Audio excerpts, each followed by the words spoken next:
Hey, turn that down, buddy. Hey everyone, Andy Hall. Good morning. With me is John Hudson, sporting a pretty savage shirt there, sir. Loving the shirt. Yeah, like we was talking before we went on, I've got a collection of them. It's one of the things that I haven't let go yet. That my velvet sport coats. No, that's cool. Yeah. I mean, yeah. So we were talking about the weekend. Did I see that you were gardening this weekend? Is that something like on your That's Facebook? something I do daily. I play in the dirt. Well, that's good. I mean, it's not for me, but I definitely see the beneficial effects of it. That people getting out there and growing stuff. Yeah. We're positive energy, man, and we got to ground out somehow. Oh, I see what you did there. Yeah. Me, what did I do over the weekend? I visited the cat, and the three of us went to go.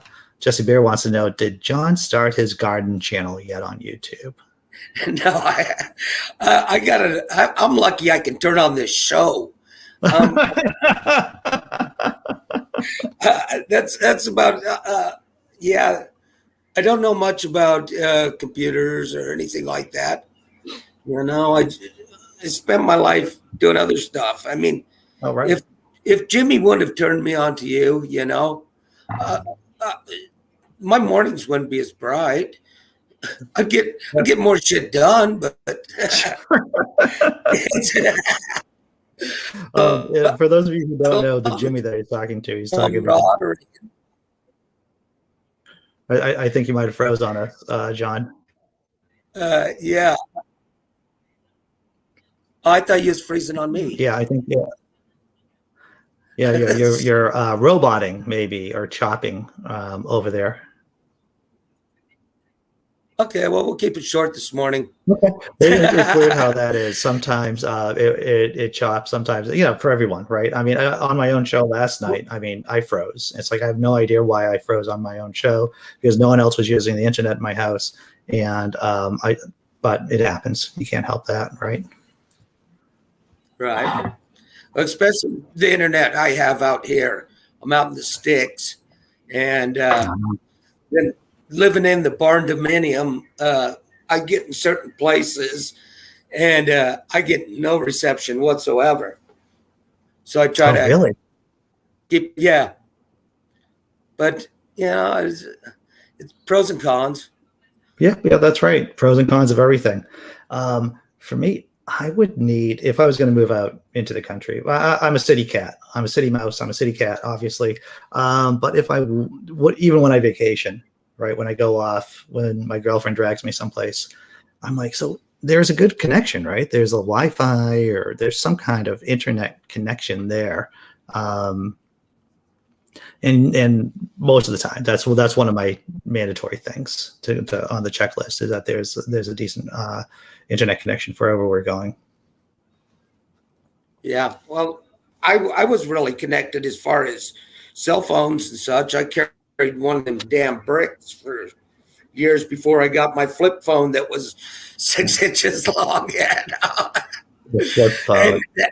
And then after I made my exodus to Texas I wasn't coming down here to retire. I was coming down here to either start another business or go back to work anyhow, somehow.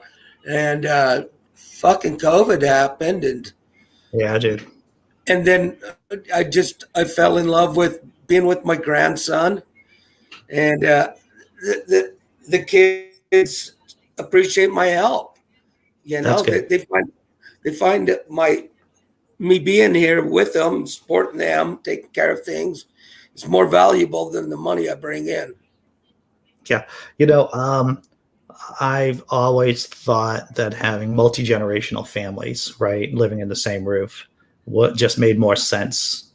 Because grandparents do help considerably with the childbearing, with the child rearing stuff. Simply Secular Dave's here. What's up, Dave? I've got a 4-year-old grandson that he reads, he writes, he's learning division and multiplications now because he got, what was the one the other day? It's like, what's 1 plus 2 plus 3 plus 4 plus 5 plus 6? And I'm like, and he's 21. And I actually had to write it on paper to get the number right. It's just fucking amazing. You spend time with them. What they do. What's that? It's amazing what a kid can learn. Oh yeah, the kids before they realize that math can be hard. They are intrigued with it, with numbers. I remember doing, I think it was like third grade or fourth grade when my kids were doing the way how the new math is structured. It's like, all right, I don't understand how your teacher wants you to do this. Good luck. Like, I know the answer, but I don't really, and I know why they're teaching you this way, but I'm not really acquainted with the process itself, nor can I explain to you the process. So, well, I'll say like -7. The 4-year-old's telling me, no, it's -7. Yeah. So yeah, it's like, hell, I'm learning from him. You know, the thing is, you know, when you have a good, there's great internet for the kids too. I mean, Jack's 4 years old. He's on his 4th tablet. The number blocks and some of the things, they learn from the internet if directed properly. And he's into the science stuff. Anything that could be a science experiment or building, or it's pretty cool. It's not just video games. It's fun. So that's good. That's good. Good morning, Dave. How you doing, Dave? Good morning. I am doing rather well. Rather well. Rather well.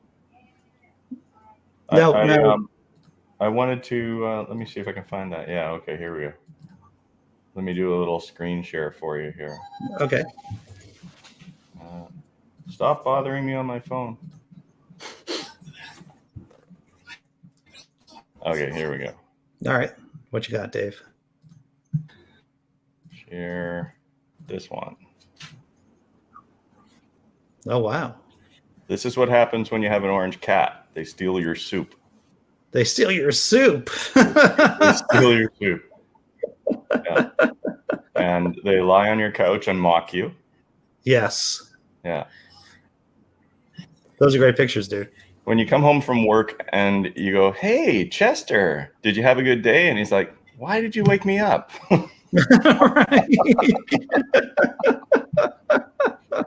I swear he learned how to lie like that on the couch from watching me. Yeah. That's fantastic. You know, I was talking to the woman who was fostering Daffodil right now. And she was telling us, it's like, well, I hope you have a large bed because the cat loves. Oh, hey, you got more pictures, Dave. I didn't know that. Yeah. Oh, yeah. Great. That's a great looking cat. It's a really lazy cat, except when he went outside. Like if I was doing any yard work, he'd come and attack my legs. Nice. Yeah. That's love right there. When you wake up to that, or you wake up to the cat like pawing at your face, hey, it's time to wake up. Yes. Well, luckily, I wake up at odd hours anyway. Today was weird. I woke up at my girlfriend's alarm clock, like at 7:15. Usually I'm up at 6, so yay me, right? Getting an almost a good night's sleep. Tobin Tevelman says I had a 6-toed cat named Cornbread. I like Cornbread too. That's a good name. I like the food-oriented names for cats, I guess. Not ketchup? I don't know. It doesn't speak to me. It doesn't speak to me. Hey, I'm going to bow out. My internet's pretty lousy today. All right, dude. You guys have a wonderful day. It's good seeing you, John. Take care, It's good John. seeing you. Hey, have a Take great care. day. You too. So let me ask you, Andy, if you Yeah, were in sure. my backyard and you saw this, what Yeah. would happen next? Well, I think there would be a catastrophic fail on going on, and from the cat's point of view, right? The Yeah. cat's obviously thinking, "Hey, this is my new friend. It's warm. We're in the sun together, right on the pavement. That's just warmer." And then a horrible, horrible event would happen shortly after that, shattering that's Chester's illusions of whether or not it's a safe world or not. You know, I never did actually find out. Like, it's impossible to know if he realized that I was the one that turned the water on. Oh, But there was several days when I woke up, to the cat like licking my eyelid or something, just messing with me in a way. Or right. That's hilarious, dude. yeah. So how old is he? Oh, there, I think he was probably 10 or 11. 10. Nice. Yeah. Nice. He was a indoor-outdoor cat. We had a cat door and we had 2 cats there, and they'd run around in the yard and down the alley and probably go eat other cat food at other people's houses. Yeah. We are going to keep whatever we name the cat. We're going to just call the cat Daffodil. We're going to keep Daffodil inside. We have a large place, so the cat shouldn't get bored. We're going to get a little cat tower for it, and they can hang and climb up on, or ignore. It might do that too. I mean, I don't know. Cats tend to only play in the cat tower when you're not home. So you're saying I should have a cat cam on the cat tower, so when I'm not home. Definitely you're going to need a cat cam for sure. Yeah. We have our neighbors have a cat that looks just like Chester, that hangs out in a windowsill during the good weather. Yeah. And the cat likes to hang out and chirp at the birds. And so it'll be interesting to see whether or not our new cat, which looks like the other cat, right? It has the same coloring, will make friends through the windowsill, right? And whether or not they'll chirp to each other. It'll be interesting. I'm looking forward to it.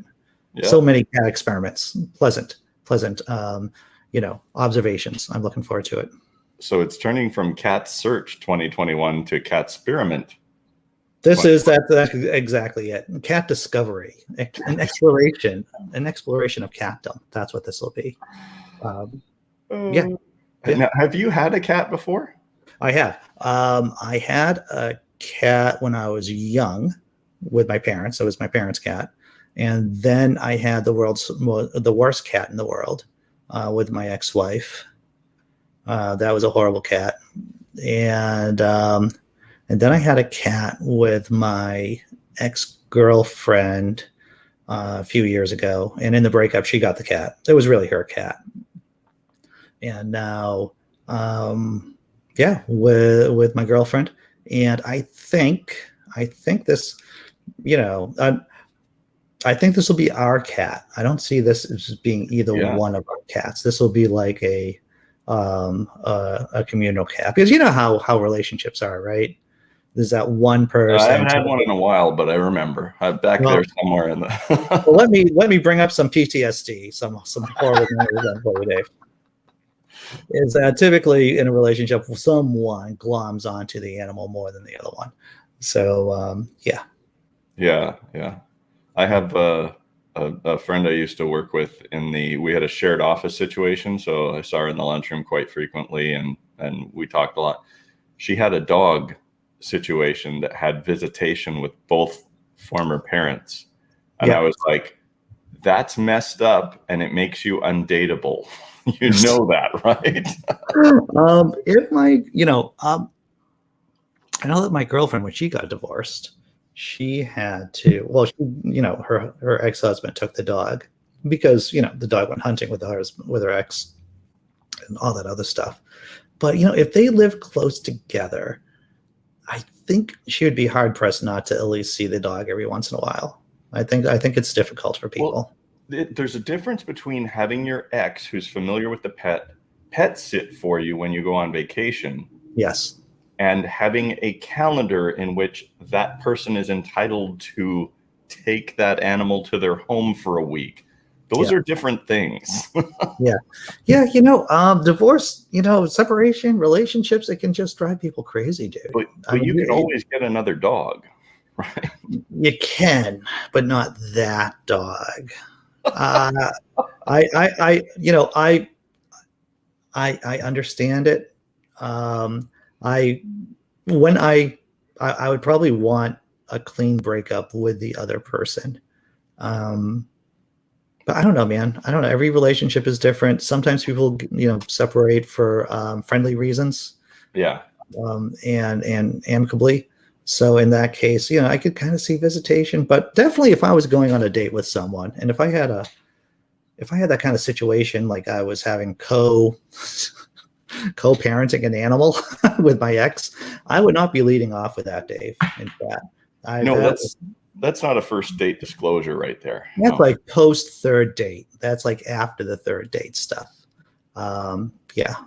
You sneak that in under when somebody asks you about your quirks or whatever. You're like, well, the weirdest thing that I do. Yeah. Or you just, what I would do, right? I've done this before. I would just weave in, my dog's coming to visit me this weekend or something. You're just going to throw it in. That's good. You're kind of the segue is your business sort of thing, right? Oh yeah, dude. Well, yeah, when you have so many horrible things about yourself personally out there, I figured out ways of being able to artfully tell people I'm poor while dating.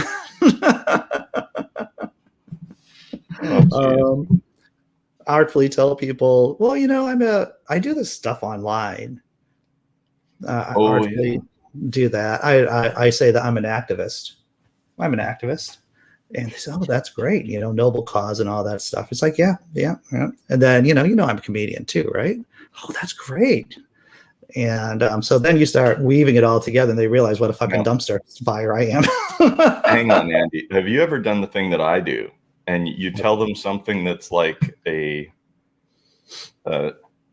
it's not a 10 out of 10 on your personal weirdness scale, but it's maybe a 6. Yeah. And you throw that one out there just to test the waters. And if they go, holy shit, you're fucking weird.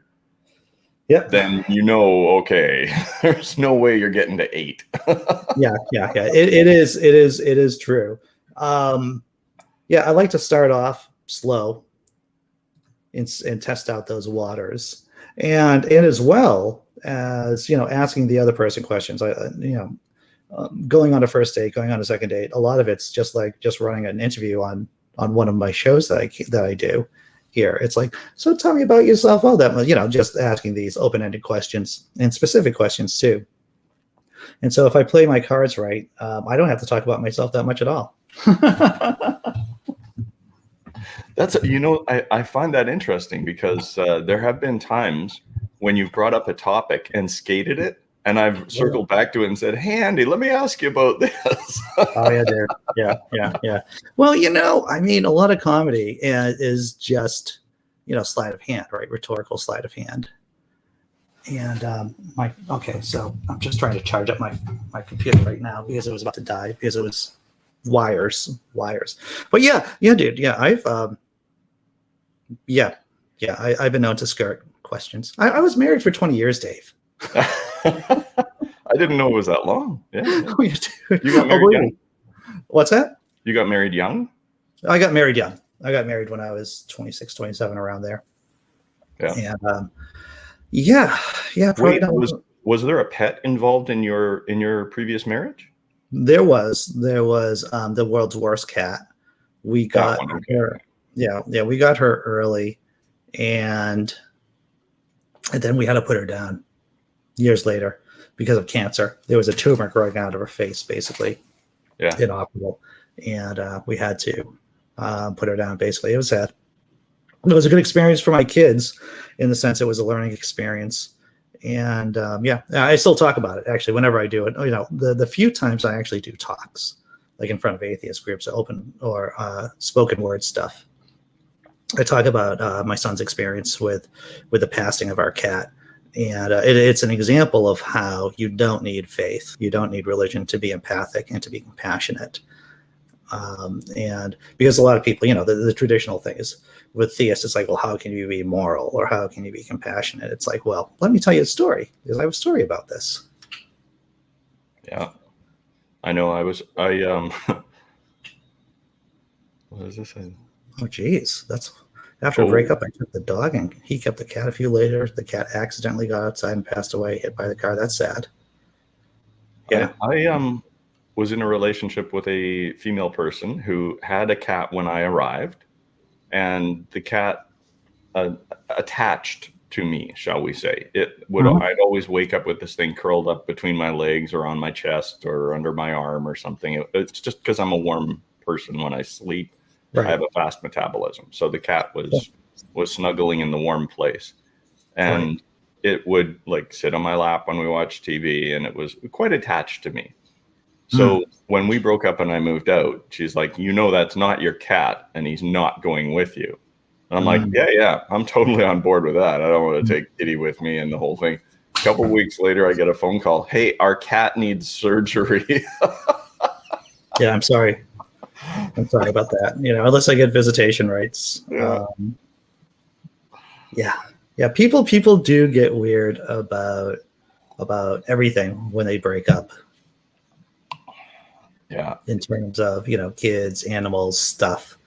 That and people dying, right, and inheritance. Those are the things that really drive people nuts. Yeah, I know. That's one of the things that, you at my age, I've seen a lot of people pass. And, anyone who's in that situation or approaching that or gets a bad review at the doctor, you try to tell them, make sure that all that stuff is taken care of before you go, because the last thing you want to do is leave unclear instructions or create a problem after you're gone. This is true. Even with my meager assets that I have, there is a plan. It's a straightforward plan, and and especially if you have stuff. If you do have like a house, other assets, then you gotta dot the I's and cross the T's to make sure that your kids don't effing start like stabbing each other in the neck, basically, because that's what you see. You see that kind of stuff. The biggest part of that is when you're thinking about it in terms of you being here with your kids, and if you sat down with them and had a conversation, how would that conversation look and how would it end? Yeah. And when they are both in the throes of despair of having lost their parent, it is a different conversation. You're not there to coach them, and they are not in a good mental state. Yeah. So making sure that they don't have to go through that at that time is rather important, I think. And there are, your kids will be in relationships with other, with people, right? Romantic relationships. I'm not telling tales out of school, but I've seen it before that, the child of someone who's just died gets turned into a mean person by their partner, right? They just get turned into money grubbing, mean person by their partner. And it poisons the entire family. It can poison the whole family. We're all affected by the influences around us. If you watch a lot of Fox TV. Yeah, this is one of the Frost quotes I love is good fences make good neighbors, Yeah. So there are, and we'll bring it back to dating and relationships again, these are just things that come with me in the relationship. The blogging, the social media stuff, the advocacy, the atheism. I've been doing it for a long time. It has gone through many relationships, and it's while it's flexible, it's non-negotiable. It's just what I do, because you see a lot of artists actually, they get chewed up by their romantic partners, because a lot of romantic partners of artists and activists go, oh, it's so romantic that you're into this thing, that's And 6 months later, or a year later, or 2 years later, they're like, "Oh, this is what it's like. Oh, that sucks." Well, that's so true in so many ways, especially with musicians and artists who are creative on stage. When you see somebody or you meet somebody at a show and you're like, wow, this is great. You have such an artistic outflow and this is beautiful and then that person realizes 6 months down the road that they're second to your passion. Yeah. That's a difficult day. Yeah, it is. And my girlfriend's been very good about, I just want to say that. But, like my ex-wife would say things like, "I would never see you out on stage. I would never want to see you on stage, unless you had an HBO special." And it's like, all right, I'm glad that those 15 years of marriage therapy have worked out so well for us. I get that because if you've ever seen Heckler versus Comedian on YouTube's, it can get pretty spicy. They can, sure. I'm pretty sure if I was sitting in the audience and my significant other was on stage being heckled, I'd be really tempted to go dump an ice water down somebody's back to chill them the F out, right? So I have to tell you, the thing is like those hecklers, right? Those are outliers. Right, every show doesn't have those, and so, but I had a buddy who's a painter, and it's he had a tough time with one of his partners, who thought that it was great. In fact, I know a couple of artist friends of mine who've been in relationships and with someone who was really into into their art, but then they realized that, wow, you're not making any money. Yeah. And it looks like you're not going to be making any money anytime soon from this. Whoa, it looks like a busy day at work here. I'm just checking the slips right now to see if I have to take off. Okay. Well, work is good from what I understand. Work is good. It's also fun. Yeah. But the very first page of the work slip says more slips coming. So it looks like it's so busy they're doing it in 2 parts today. So okay, well that's good for you. But I'm not on part 1. Yeah, it's always good if you get to go to work. I mean, that's if you like, money and paying bills and paying rent and internet and cell phones and minor things like that, Dave. Cat food. Cat food. That's right, cat food. The good things about my cat, the new cat that we're bringing into the home, is that she supposedly will eat anything. She's not a picky eater, so that's good. Well, make sure you move all the expensive shoes to the top shelf. Well, Dave, the secret to my success is that I don't have anything really expensive. Is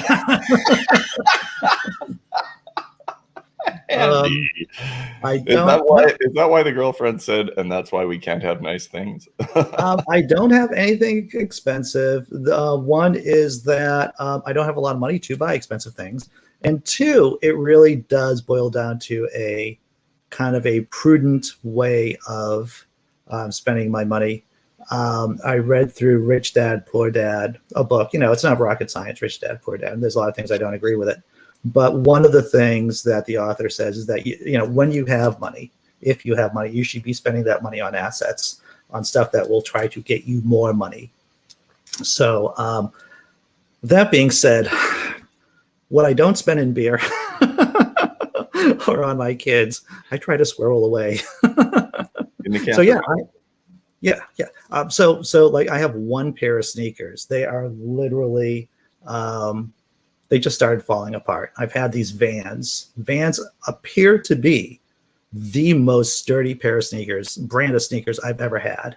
Yeah. They have lasted me well over a year, and I wear the same freaking pair of sneakers every freaking day, except when it's snowing, where I wear my boots, which I've had for way too long too. So dude, I don't. My girlfriend, on the other hand, she has to worry. She has to worry about the shoes and the nice things. Though those are of concern. And I don't begrudge her for having nice things. I can appreciate it, right? I know they're pretty things, they're nice things. It just isn't for me. So this alleged new cat, and what was it? It was Doughball or Daffodil. Daffodil. dildo, something like that. Hey. Do not besmirch the honor of Daffodil. Look at her. So is it going to have its own, what do you call it?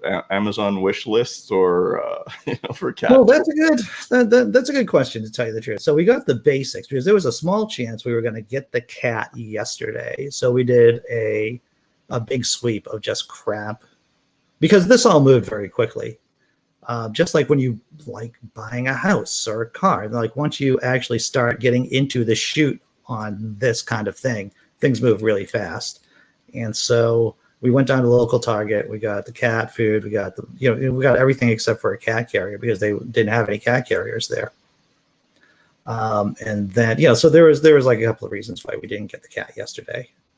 But will the cat have a wish list? Maybe. Maybe it'll be funding Andy's 401, my IRA. Could I put that on my cat's wish list, Dave? Is that allowed? Is that permissible? You could call it the Cat Cancer Fund and just, sock that away and gain some interest on it. Oh, I like that. I like that. For future medical bills. Yeah. Indeed. Oh yeah. The preemptive, what are they, the GoFundMe. Yeah, I'm not sick yet, but someday I might need money for health, so GoFundMe. Yeah. Yes, I think that would probably be.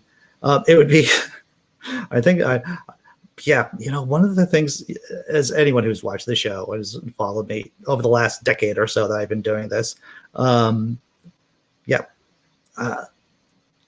just. The idea about asking people for money in general is irritating. Yes. Yeah. I have issues, Dave. You may not know that, but I have issues. I've come to know a couple of them over the last month. Right. Dude, it was hilarious, right? We talk about a lot of we talked the other day on the show about how, I keep things kind of tapped down here, right? I keep it, this is like definitely me at an idle speed. This isn't me cranked up. Well, I went to Fenway Park yesterday, on Friday. Oh. My girlfriend bought some tickets. Went to Fenway Park. And I mentioned this on the show last night. It's like, oh my freaking God. I forget how much other people create anxiety in me, like being in a crowd and being around people. And then a couple of drinks later, I only had like 3 cans of beer on an empty stomach. Wow. And these days that seemed to get me going. And then I started just spitting out jokes. And I'm like, you want to know what a jail joke is? A jail joke is when I say it out loud. It's going to get me to jail somehow. Like if I say this joke out loud about this jackass, who even though he's like 4 rows down from us, he still decides to stand up every 2 seconds. Like just stands up consistently. If I say this joke out loud, it's probably going to be a jail joke. And Andy will end up in jail.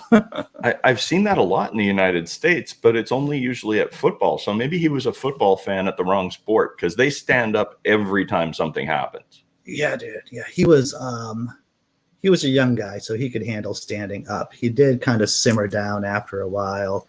His dad was there too. So once again, thank my fictitious God, he was old. And so he couldn't stand up consistently. He really wanted to, though. He really wanted to. So me making a joke. See, now there's like, I'm going to go to jail jokes.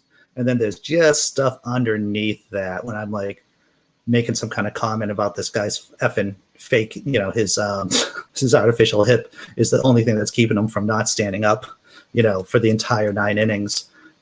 Said that just loud enough to be heard. So he sat down. But that could have been a jail joke too. That could have been something that would have. See, so that's what happens. That's what happens when I get a little anxious. I start talking. But as well as I do, there is a joke, and there is a joke that is an instigation to something further. Oh yeah, there's a throwdown joke. There are definitely throwdown jokes, and that would be a jail joke. That would be something that would. Why did Andy get thrown out of Fenway Park? Why did he get into a fight? Well, there were these guys that were getting in the way of his view, and he had a couple of drinks and maybe a little anxious. And this is just what happens when he, and that's what this is the thing, right? And for all of you in the chat, if you weren't seeing our conversation last night, it was all about mental health. And I realized from that time in Fenway Park that my social skills my ability to calm my shit down has decreased during the pandemic because I haven't had to use them, right? When you're not around people, you don't have to really practice the social skills you've learned, not, so that you don't get into trouble. So, well, here we are, and I'm as much a freewheeler as you are. So, I mean, literally, I'm fanning the flames and spraying it with gasoline, right? So it's probably doing you worse than it would be to sit around with normal people. Yeah. Right. Although, speaking of sitting around with normal people, I think I mentioned this before. I actually went for a beer with vaccinated coworkers the other day. Yeah, dude. How was that? That must have been It pretty. was the whole IRL, in real life. Yeah. We went to a pub and we got seated and we ordered drinks and food and we socialized. And it was really weird. Like, it just didn't feel right. It was like, how do I mute this fucker?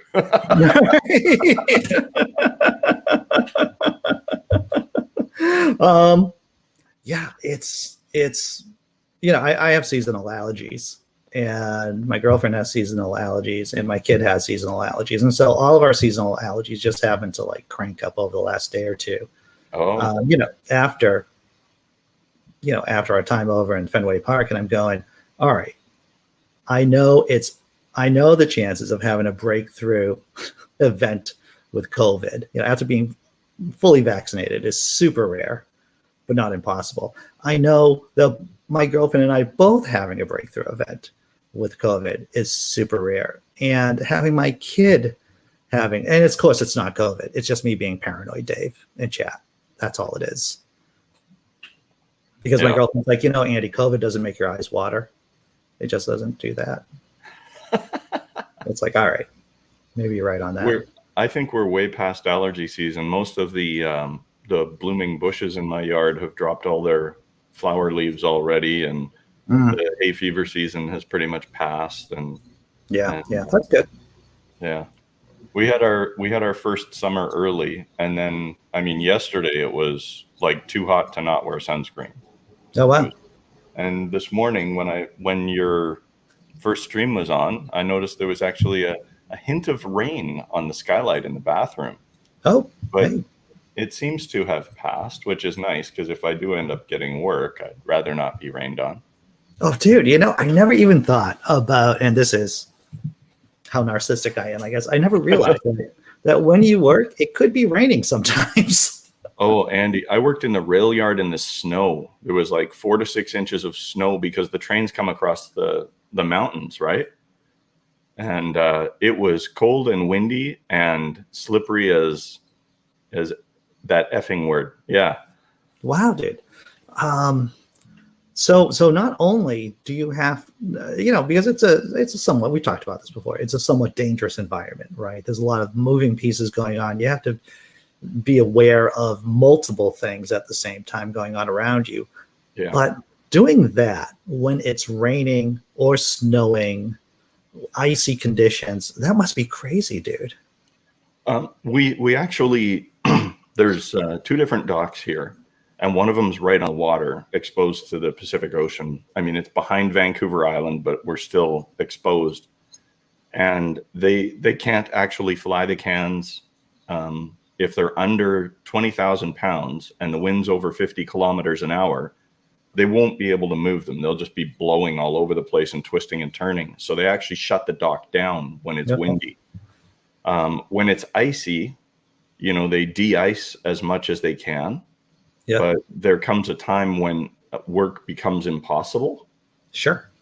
And so they have to be very prudent at certain times of the year out here. Fortunately, being at sea level on the West Coast, at where we are in the world with global warming and all that, we don't see a lot of snow at that level.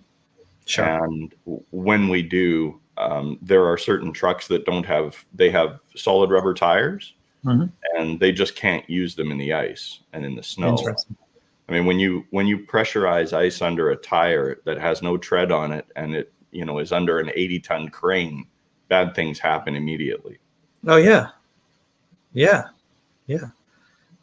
Wow. Wow. So how long have you been doing this work for, Dave? Since 2018. Oh, since 2018. All right. Yeah. My sponsor, the very nice person who got me into the union, started when he was 16 years old. Wow. And his birth date is actually very close to yours. Oh, really? Huh? Yeah, Yeah. June 27th. How about that? Oh, I thought. Yeah. Sorry, I thought you were in May. Nope. June 27th. I got a little bit over a month before I hit, 53. So yeah. So I have to ask you about a guy like that who's been working for 16 years. Do they have a special retirement plan within the union that if you do your third? Oh, no, he hasn't been working for 16 years. He's been working for 38 years. Right. Yeah. So in the union I'm in, they have a max that you can get to with your retirement plan. So for every year that you qualify for the retirement fund, they add a certain amount to your retirement fund. Sure. But within this union, you can move from a union member into a supervisory role or a foreman. There's another union you can. So there's other places you can go where they either have a separately working. So once you've maxed out the amount of retirement fund, you can go to another union where you would build that fund, or you can go to another union which increases that level, so you can build it further. Cool. So there are options like that, but it is a good retirement plan. But I'm nowhere near that. I'm near the bottom of the list right now. There's what they call a board move. They adjust the people who aren't working or don't qualify or who have gone on to other ventures, who've been unable to sustain themselves at this job and went out and got full-time jobs. Right. So they shuffle people around. So I'll move up every year. I move up a little bit more. So because here in the States, a lot of fire departments, they do the 20-year thing, right? Kind of like the military. You're in for 20 years, and then you get your pension basically after that, or you get your retirement money afterwards. And a lot of people, if they get in when they're early, they're basically in their 40s, early 40s, maybe even late 30s by the time they can take their retirement money, and then they just do different jobs and stuff like that. It's not a bad deal. If you can survive those 20 years, I think in Canada, through the military, when you have that retirement fund, you only get to take it at 65, but there is an option to take it early, and I think it's at 62. And obviously that changes the scope and scale of what you receive. So yeah. Sure. Cool. But it's I do love the work. I mean, working with great big equipment, and especially on these like special lift or heavy lift crews. I mean, when you show up at work and they're unloading yachts off of an ocean, that must be crazy, dude. That must be crazy. Yeah, I have pictures of I think I told you about the 6 foot around, 260 foot long, 80,000 pound pieces of pipe that we were unloading off of a ship onto a barge, and it's amazing to be a part of that. Yeah. There's this movie, Ghost Dog, Way of the Samurai, with Forrest Whitaker. I think it was in the early aughts.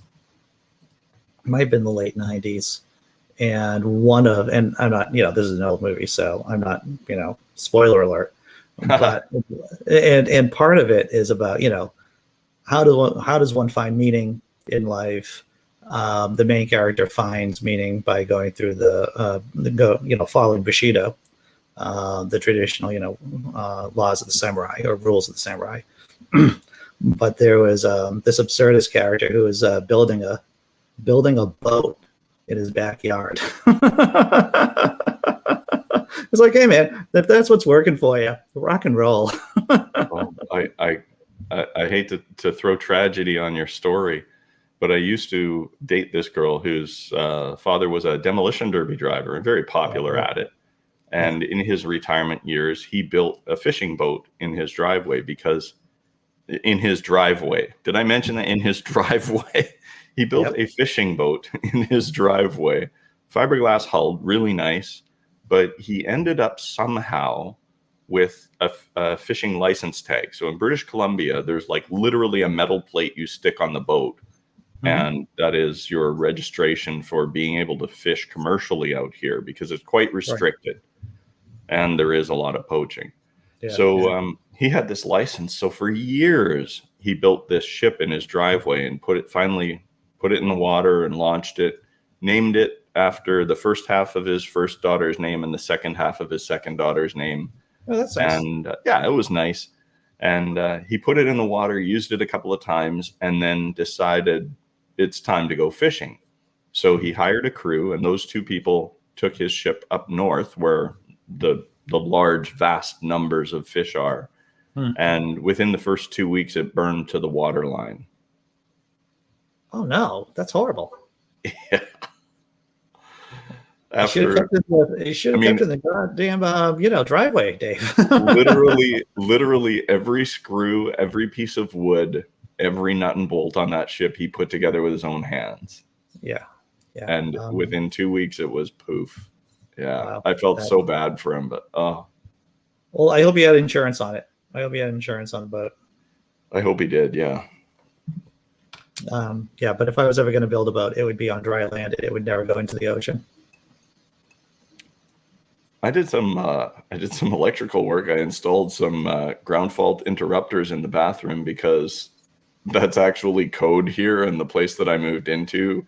They had upgraded all the switches and plugs, but hadn't brought them up to code yet. So I had to do that yesterday. So that's interesting. So here we need an electrician to sign off on everything. I had a buddy who's good at running wires, so he ran the wire throughout his, he rewired his house, and then he had an electrician come in to sign it off. Yeah. Just bring it. Is that something like what goes on up there?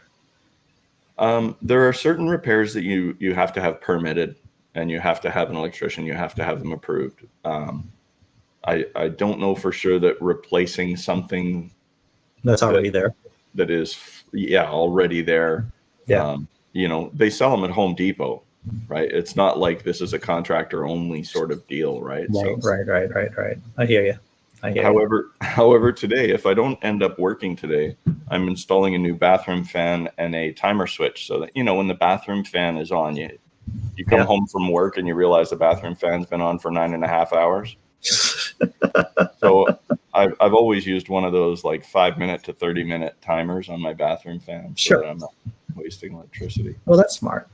I was looking in, I love Providence, Rhode Island. Providence is right down the street from us. And there are these micro lofts, micro condos in a renovated mall from like 1830, I think, maybe 1820. It was the nation's first mall, supposedly. Wow. And they renovated I know, dude, it's beautiful. And they're selling these micro lofts. There were 2 micro lofts for sale, one at 235 square feet and one for 350 square feet. For very, very reasonably priced. And of course, you don't pay anything in taxes hardly, and you don't pay anything for condo fees. And I'm like, that might be tough for me. Of course, that's a single dude. That's a single person's kind of place, or like a place that you just run off to get work done. But because I'm not handy at all. I have absolutely no hands when it comes to electrical work or plumbing. I can do like basic stuff, but I'm not inclined to it, and I don't like it. My goal is to never mow a lawn again, and also to have a place that is manageable in terms of what I have to do around the house. So you're not like a dishwasher install kind of guy, or that sounds like rocket science to me, dude. I have, like I said, I like I mentioned before, I have a team of people around me to keep me on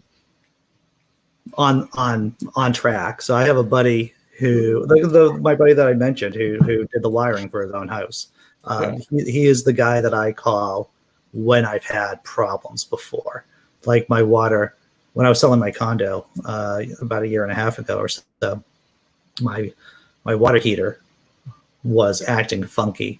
So I gave him a call. I took and he basically said, that thing's going to blow, dude. You got to get a new water heater pretty fast. And it's like, I need to have a new one. There's no thing to put on the thing to keep it working. No, there's nothing like that. Like, all right, it is what it is. Yeah, I've seen that. Have you seen the water heater scam thing in the United States where No, I haven't. there's a company that comes around and you know how they sell you electricity and they set up utilities for you, and ours is at a discount and you'll love our service and all this stuff. So they come to the house and they do a scam like that where they test the water in your house. And of course they do that scam thing where they put the diodes in and it turns milky rust and all that crap. And they tell you, oh, something must be wrong with your water heater. It needs to be replaced. And then they literally go out and take the water heater from the previous home and put it in their home. And they're like switching water heaters from house to house. That's skepticism.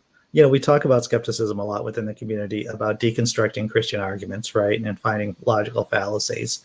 But once again, there should be some real world applications of skepticism being taught. Like if someone's knocking at your freaking door, being able to identify a scam, right? Oh, look, you know, free electricity or electricity at a certain cost. And then, oh, it just happens that your water heater's about to blow out on you. Yeah. Yeah. Yeah. Stuff like that. There's a British show. I think it's called TRH. I think it's The Real Hustle. Mm-hmm. And they go through all kinds of scams, and some of them are just brilliant. Oh, yeah. Oh, it looks like I might get cars. Well, cars sounds like a job. I mean, unloading cars seems like a job that you may not get killed at, right? See, positive. Keeping it positive, Andy. That's what I'm doing. Oh, hang on. There I am.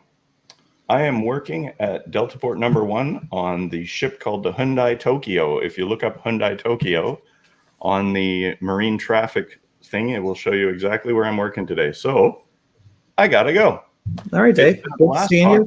Once again, I had you all to myself. It's a great day. This was fun. This was fun. So yeah, if you're around tomorrow, brother, come on back on. You bet. Say hi to the girlfriend while you're picking up the potentially new cat. And hopefully we'll see that soon. Well, cat news tomorrow, everyone. Woohoo! I'll see you later, Dave. So everyone in the chat, I guess I'm going to be closing up shop a few minutes early today. Thanks for popping in. And I'll be doing this crazy, whatever we do here. We'll be doing it tomorrow, 9 a.m. Oh, excuse me. I do have, and I should have mentioned this in the earlier show too. I do have a doctor's appointment at 8:30. It's an online doctor's appointment. I'm hoping the doctor's going to be there on time.